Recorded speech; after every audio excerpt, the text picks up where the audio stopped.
I believe it and live it. Isinasa buhay mo. Ito yung mga Christian na yung Sunday service is an ordinary day for me. In a sense, na araw-araw naman talaga kasama nilang Panginoon.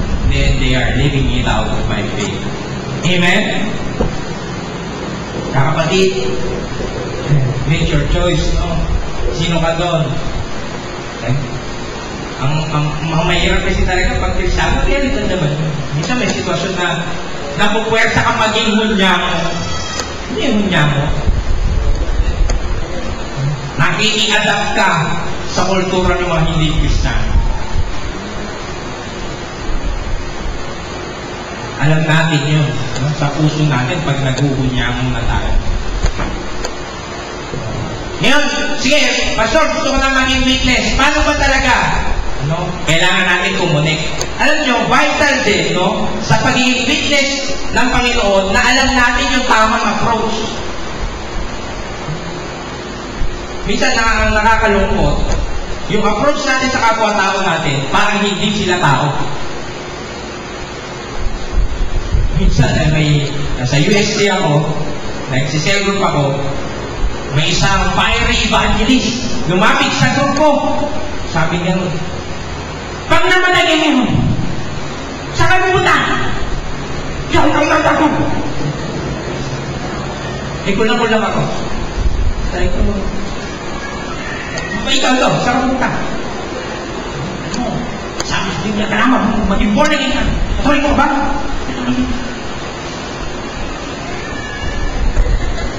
Nasaksya nung nalaman niya na sinabi ko, mute. Kapatid, born again kami.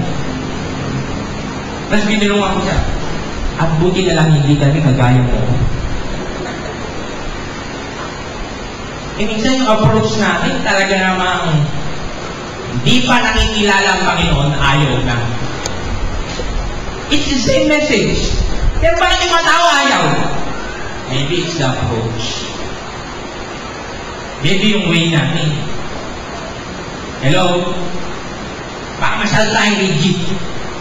Baka masyado tayong religious. Baka walang grace. Baka walang love.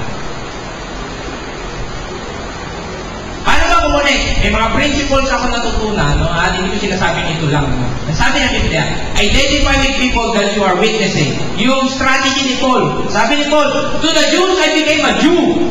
To the Romans, I became a Roman. Sabihin, kailangan na, kung may mimikisan tayo, mag-identify tayo sa kanila. Hindi yung parang alien tayo. No. Meron ako isang kaibigan, nag-witness siya ganito eh.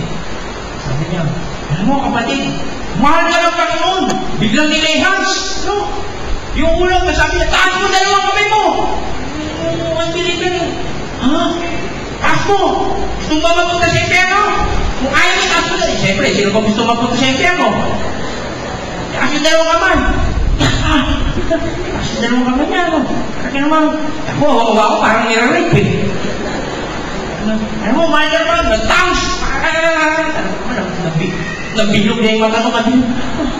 Hindi niya alam kung kilikor siya eh, o sinusumpa na siya, o ano eh, di ba? Hindi niya alam kung last day niya na sa earth. Ang nakakatawa, alam niyo kung nasa kami noon? Nasa Fairmart ko bago sa labas.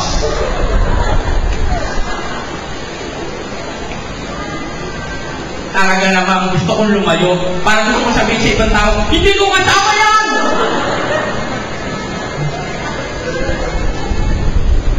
Kasi inutusan kami noon sa isang event na mag-witness. Hindi ko naman siya, sabi ko sa kanya, nirape mo eh. Mahahapla tayo yan. Kung talaga naman. May isa ako na disciple na si Bob, no? May asawa na siya ngayon. Naka-experience siya ng gano'n. Buti na lang, no? By grace ni Lord, somehow inalaw ni Lord na makapigil ko siya, ulit, no? Nag-UP siya eh. Ayaw nyo na umatin sa church. Alam niyo bakit? May isang church service tayo, umatin siya. Tapos yung church service na yun, first time niya umatin na, although lumaki siya sa Christian family, hindi tayo umatin na siya for the sake ng snacks. sa Sunday school, di ba? Masarap yung mga Diyos dyan eh. Mga tinapa. Alam nyo, umatin siya dahil ano. Yung ay, nung nag-decide na siya ng college sa Sunday, attend ako for the sake na gusto kong makilala si Jesus Christ. Umatin siya, yung preacher, yung isang preacher, no? Talaga namang pinataas siya ng kamay, baptism with the Holy Spirit daw eh. Nag-dance. Alam mo, sabi sa kanya, come on, open your mouth wide. Mag-dance ka, mag-dance ka. Hindi siya mag-dance. Halos siya tingin lang. 30 minutes na daw siya sinusukal na.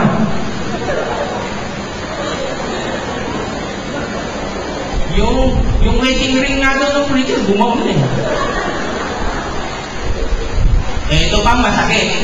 May nagtutu dun sa pastor.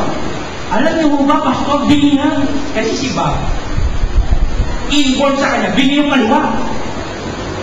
Bingi, kaya nga pagkatabi mo yung sa bus, kailangan tatabi ka sa kanan eh. Kasi pag tinanong mo ba, ano yan? Ilang beses kaya nasampal ng babae yun eh. Kasi tinanong ng babae, saan mo ba bababang perfume? Kalahaligan niya eh. May nagtutu, alam niyo, ginawa ng preacher, hinawakan yung tenga. In Jesus' name, alam nyo, grabe. Kulang na lang dumugo yung tenga. Mula nang ayaw niya sa tenga. One time, nagsiselfon ako sa UP. Nagulat siya. Ngayon lang siya nakita ng Bible study na nagpipigo. Kasi iba-iba yung case ko eh. No? Masyadong stressed out na yung mga college student na ako sa UP. Mga babae, sabi sa kanila, o sige, what's the craziest thing na gusto nyo gawin natin ngayon? Sabi niyo lang isa, girl, pwede mo magpigo tayo. Sige, magpigo tayo. Atensya, no? Atensya, sabi niya, sige nyo naman dito. Tapos kita sa magpigo, nagkwentuhan kami, nag-discuss kami ng isang verse, tapos nag-pray kami. Sabi niya, nung umuwi na kami, sabi niya, bakit hindi ka nagtatangs? Sabi ko, talingo mo naman, ba't alam mo yun? Sabi niya, kasi narinig din ako sa church eh. Kapatid, identify with them. Kung nanay nililitasan mo, ano ba ang pananaw ng isang nanay? Ano ba ang araw-araw na felt need niya? Ano ba yung mga needs niya? And take note, kapatid, walang human being na walang need emotionally. Hindi ako naniniwala sa taong bato. Ngayon nga, may tatay akong minibitisan. Asawa siya ng kapatiran natin. Nung unang dating ko sa Santa Maria, ito yung sabi sa akin ng asawa niya, kapatiran yun ha. Parang walang faith eh. Nireview ko kayo, sabi ko, ay, kamusta yung asawa mo? Pwede ba natin share yun? Sabi ko naman, ay, nako pastor. Ilang pastor na dumating sa Santa Maria, hindi na share yun. Sa palagi ko, mapoprostrate ko lang. Sabi ko sa kanya, I rebuke you, Satan. Para si Peter eh, no? Ikabiro ako din yun eh. Sabi ko, para kung walang pananampalataya naman, kapatid eh.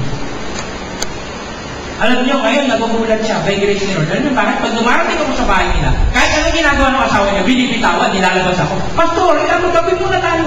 Sabi nung kapatid, close kayo ha. Hinati ko ngayon sa kapatiran na assistant coach na Coca-Cola kasi may nakaset kaming date eh. Manunod kaming PBA. Pagkatapos tayo manood ng PBA, patatanggapin na natin sa Panginoon. Amen? No? Minsan approach natin, i-ibay natin. First need, kapatid, ano ba ang first need yung sinesyaran mo? Kung estudyante yan, no, may first need yan.